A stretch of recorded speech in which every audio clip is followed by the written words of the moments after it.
لیکن ہمارے نبی کریم صلی اللہ علیہ وسلم کا بھی یہی طریقہ رہا، کر کے دکھایا، قول سے اور عمل سے پیار سے مائل کیا۔ اور مزاج شریعت بھی آپ دیکھیے کہ احکام بتدریج نازل کیے گئے، ایک دم سختی و شدت نہیں تھی، بہت آہستگی کے ساتھ ان کی طبیعتوں کو پہلے مائل کیا، آہستہ آہستہ پہلے اسلام کی طرف، پھر سختی کو قبول کرنے کی طرف، اور اس کے بعد پھر آہستہ آہستہ احکام میں سختی پیدا فرمائے گئی۔ تو یہ واقعی بہت صحیح بات ہے کہ اعلان بہت زیادہ ضروری ہے۔ یوسف بھائی کا میں نے پوری دنیا میں یوسف بھائی کے لیے محبت دیکھی ہے، ایسا نہیں دیکھا کہ کوئی شخص کہتا ہو کہ یار یوسف بھائی ایسے ہیں، یوسف بھائی نے یہ کہہ دیا، یوسف بھائی نے یہ کیا، ہر شخص محبت۔ اچھا، ان کی خاص عادت میں آپ کو بتاؤں، مدینہ شریف جایا کرتے اور مدینہ شریف میں جا کر وہاں پر حاضری، اس کے ساتھ خاص اہتمام کرنا انہوں نے ڈاکٹر صاحب کہ خطوط لکھنے اپنے دوستوں کو، اچھا ان دوستوں کو کہ جن سے کوئی غرض نہیں ہے، کوئی مطلب نہیں ہے،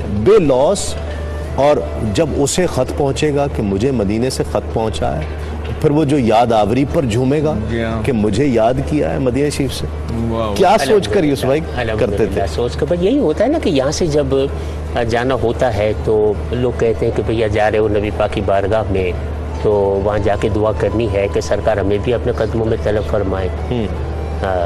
تو پھر ظاہر پھر وہاں جا کے میری عادت ہے کہ میں وہاں کوئی محفل یا پروگرام میں کسی میں شرکت نہیں کرتا۔ اچھا، شروع سے ہی نہیں، شروع میں کچھ محفلوں میں جانا ہوا، لیکن پھر یہ ہے کہ چونکہ اب ایک محفل میں گئے کہیں تو ساری رات اس ہوٹل کے کمرے میں ہی گزر گئی۔ اب مدینہ پاک کی اتنی اہم رات اور کسی ایک کمرے میں گزر جائے تو وہ پھر عجیب سا محسوس ہونے لگا کہ محفلیں تو پاکستان میں اور دنیا بھر میں آنا جانا ہم لوگوں کا ہوتا ہی رہتا ہے، لیکن یہاں بس سرکار کی گلیوں میں گھوم رہے ہیں، حضور کا مینار دیکھ رہے ہیں، گنبد دیکھ رہے ہیں، بس یہی محفل ہے ہماری۔ تو وہاں جا کے محفل نہیں کرتا میں۔ اچھا، تو وہ خطوط لکھا کرتے تھے وہ خطوط؟ ہاں، تو ظاہر ہے پھر چاہنے والوں کی وہ باتیں یاد آتی ہیں کہ جا رہے ہو مدینہ پاک تو دعا کرنی ہے، تو دعا تو کر کی جاتی ہے، لیکن کچھ ہوتے ہیں کہ خدا جانے ٹھیک ہے اجتماعی طور پہ دعا کر دی ہوگی سب کے لیے، تو بس وہ اس شک کو مٹانے کے لیے اور یقین دلانے کے لیے کہ ہاں بھائی ہم نے تمہارے لیے دعا کی ہے، تو 2 لفظ لکھ دیے کہ ہاں بھائی ٹھیک ہے نبی پاک کی بارگاہ میں بیٹھا ہوا ہوں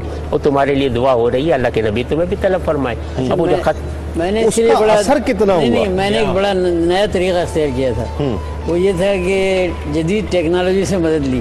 SMS کے ذریعے؟ نہیں، میں نے موبائل جو ہے وہ آن کر دیا، تو میرے جو بھی رشتہ دار تھے ایک ایک کر کے میں نے ان سے کہا کہ میں حضور کے روزے کے قریب ہوں، تو آپ کو جو کچھ کہنا ہے خود آپ کہہ دیں۔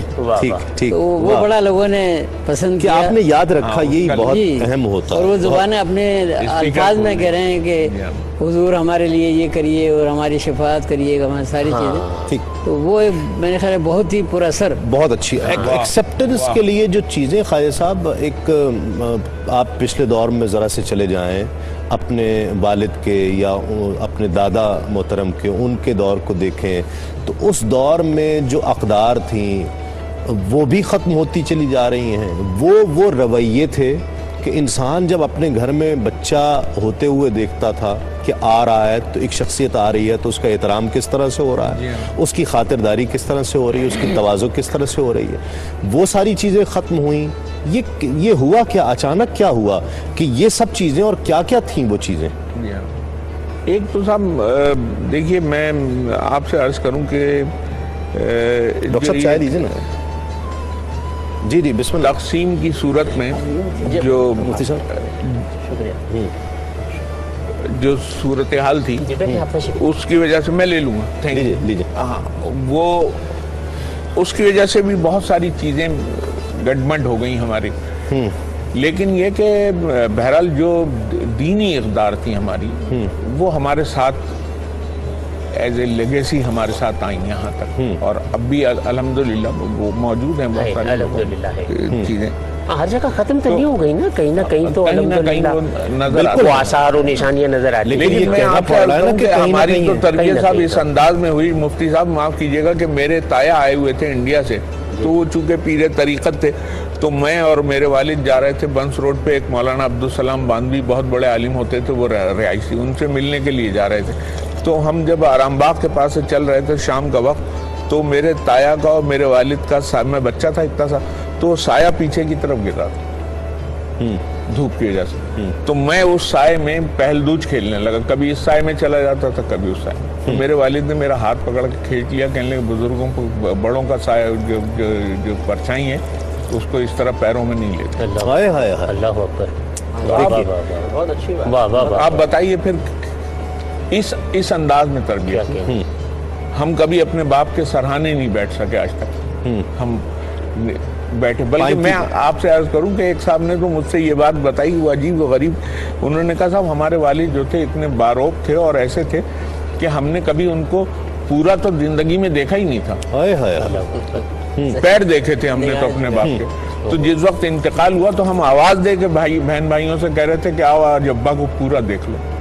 तो आप ये देखिए ना, ये आज तो आंखों में आंखें डाल के बात करता है। अकबर इलाहाबादी ने लिखा कि हम ऐसी सब किताबें काबिले ज़ब्ती समझते हैं कि जिनको पढ़ के बच्चे बाप को खपती समझ नहीं। और आप ये देखिए ज़माना आ गया कि बाप जो है बेटे से यार कह के बात करने लगा है। सही बात है, उसको कंधे पे हाथ रख के उसके चलने लगा। ये तमाम चीजें नहीं थी हमारी। सही, बेटियां जो है माँ की सहेली हो गई हैं। ठीक है, पूरी तरह इनकार नहीं किया जा सकता कि हो सकता है इससे कुछ फायदे भी हासिल कर लिए हों इस फ्रेंडली माहौल से, लेकिन कितने कर लिए होंगे, नुकसानात ज्यादा हैं। नहीं, ये जो दूरी है और ये जो बाप की सूरत नहीं देखना या ये तो अब्बा हुजूर कहना, मेरे ख्याल है कि ज़माने के साथ तब्दीलियाँ आती हैं माशरे में। ठीक है। और पोजीशनें जो है ना वो बदलती हैं। तो ये जो खपती वाली बात है ना, तो ये मैं आपको बता रहा हूँ कि आज का जो एक बच्चा है जी जी, वो बाप से कहीं ज़्यादा जानता है। ठीक है। अब मैं अपनी मिसाल आपको दे दूँ कि मैं टेलीविज़न का जो हमारे घर में है वो मैं उसे ऑन नहीं कर सकता। मेरा पोता जो है वो 6-7 साल का है, वो कर देता है। वो कंप्यूटर चलाता है। ठीक है। हाँ, इंटरनेट के कई ऑप्शन हैं, हम लोग नहीं वो बहुत सारे काम करता है। तो वो मैं खपती हुआ ना तो ये बात सही है। तो इसको हमें मेरे ख्याल बुरा नहीं मानना चाहिए, बल्कि ये जो बीच में गैप हो जाता है ना, हाँ, उससे कुछ थोड़ा सा नहीं, बहुत मसले होते हैं कि फिर वो अपने मसाइल जो है तो बयान नहीं करता। डॉक्टर साहब, हुआ तो टेक्नोलॉजी का गैप हुआ ना, ये गैप तो टेक्नोलॉजी का भी और कम्युनिकेशन का, लेकिन कम से कम ये तो माने कि ये हमारे बड़े हैं और हमसे ज्यादा हमारी इतनी उम्र नहीं, इतना तजुर्बा है। बहुत अच्छी बात है। अगर आप बच्चों में गैप रखेंगे ना, बाज़ औक़ात वो अपने दिल की बात आपसे शेयर नहीं करेगा, वो बाहर जाके किसी और से करेगा। फिर वहाँ से गलत गाइडलाइन मिलेगी, गुमराह होगा। फ्रेंडली माहौल ज़रूर होना चाहिए, लेकिन इस तरीके से जैसे हज़रत ने फरमाया कि माँ बाप अपना रोब और अदब भी कायम दायम रखें। बिल्कुल बिल्कुल। वो फ्री ना हो जाएंगे, कंधे पे हाथ रखे जैसे फरमा रहे यार तुम क्या कर रहे हो, और हंसी मजाक चल रहे हैं और उल्टी सीधी वो बातें वो मार रहा है बाप को। अदब भी कायम रहे। और हुज़ूर सल्लल्लाहु अलैहि वसल्लम की नरीना औलाद तो ऐसी थी नहीं, लेकिन ये कि नवासे थे, तो वो नमाज वो नमाज पढ़ने में भी आपके ऊपर यानी सवार हो जाते थे।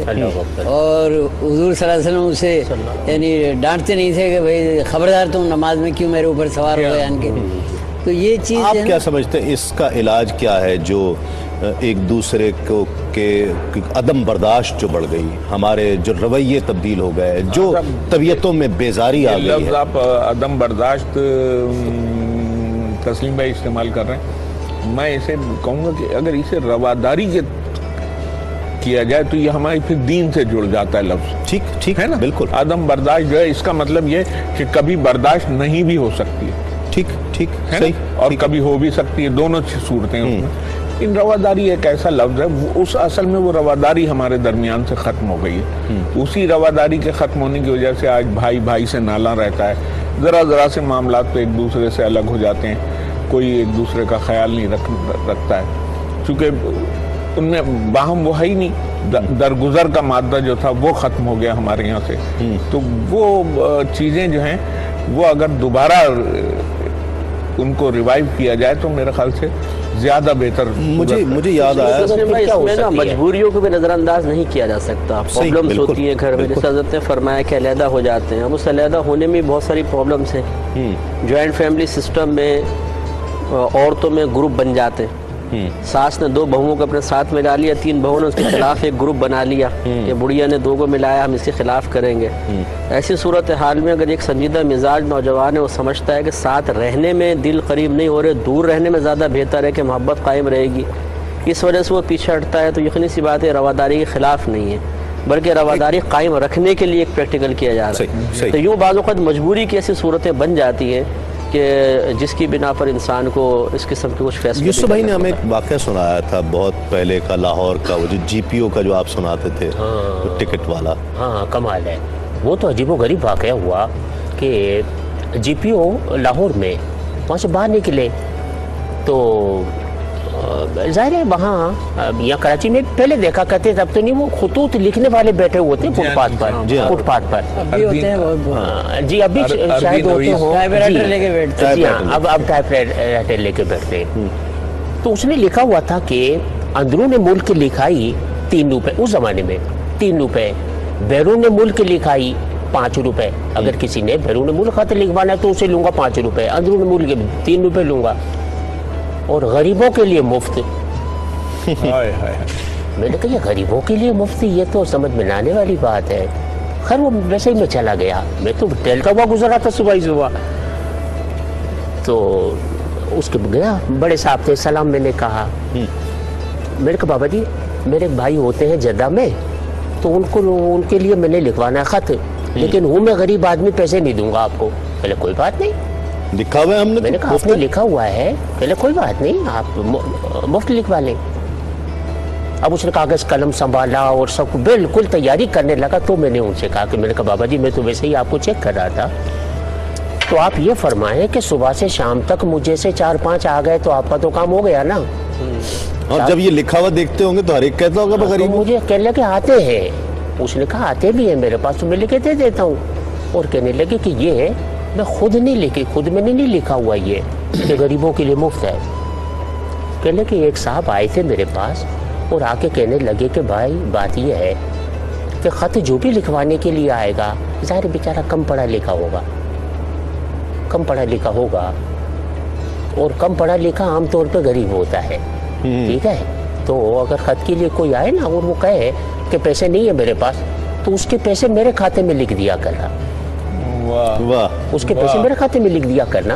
और हर हफ्ते कहने लगे आता है, वो कौन है क्या है नहीं मालूम मुझे, लेकिन आते ही मुझसे पूछता है कि हाँ भैया इस मरतबा क्या हिसाब बना है पूरे हफ्ते का, वो मुझे पैसे दे के चला जाता है, कौन है क्या है।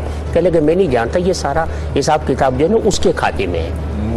देखिए क्या क्या किस किस तरीके से हो रहा है, मतलब लोग बहरहाल हैं, बहरहाल हैं, और जिसकी वजह से माशरा कायम है, जो न सिर्फ इस पर अमल दरामद कर रहे हैं बल्कि इसके लिए कोशां भी हैं कि ये किसी तरह से हम एक दूसरे को एक रवादारी का जज्बा अपने अंदर पैदा कर सकें, एक दूसरे के लिए एक्सेप्टेंस हो। वो मकतबा कोशिश नहीं है ना, नजर नहीं आती, जी हाँ, मतलब वो बहुत खुल कर नजर नहीं आती, वो ना इनफरादी तौर पे हर शख्स कोई ना कोई अच्छा कदम कोशिश कर रहा है। बस इसको एक जगह पर यकजा करने की जरूरत है कि हम कोशिश करें कि एक जगह पर यकजा हो जाए और इसको ज्यादा शिद्दत के साथ हम इसको अमल दरामद करने की कोशिश करें। एक दूसरे के लिए कबूलियत का जज्बा कम अज कम होना चाहिए। अपनी बात को चीख चिल्ला कर कहने से सही साबित नहीं होता है कोई शख्स, बल्कि एक दूसरे को माइल करने का जज्बा, कायल करने से ज्यादा माइल करना। मैं तो बल्कि आज जो नशिस्त हुई है इसके सरनामा है ये, क्या ये कायल करने का नहीं माइल करने का दौर है। बहुत शुक्रिया आप लोगों का, आप आए और मैं जो मेरे घर आए, मेरे घर आए मैं उनको क्या तोहफा दे सकता हूँ। यूसुफ भाई की एक बहुत पुरानी पढ़ी हुई नात है, अच्छा, और हुलिया भी आपको बहुत तब्दील फर्क नजर आएगा। एक हॉल में आप पढ़ रहे हैं, लाहौर के अलहमरा हॉल में। अच्छा। मैं यूसुफ भाई हो सकता है आपको याद आ जाए कि कौन सी महफिल है, कहाँ की है, आपको सुनवाते हैं। पारा रबीउल अव्वल के दिन अब्र बहाना छाए, मेरे सरकार आए, आमिना तेरे घर आकर जिब्रील पयाम ये लाए, मेरे सरकार आए, आमिना تیرے گھر آ کر جبریل پیام یہ لائے میرے سرکار آئے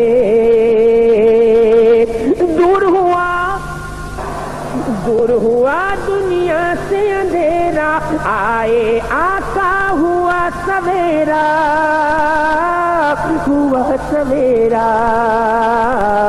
عبداللہ کے گھر آنگن خوشیوں کے بادل چھائے میرے سرکار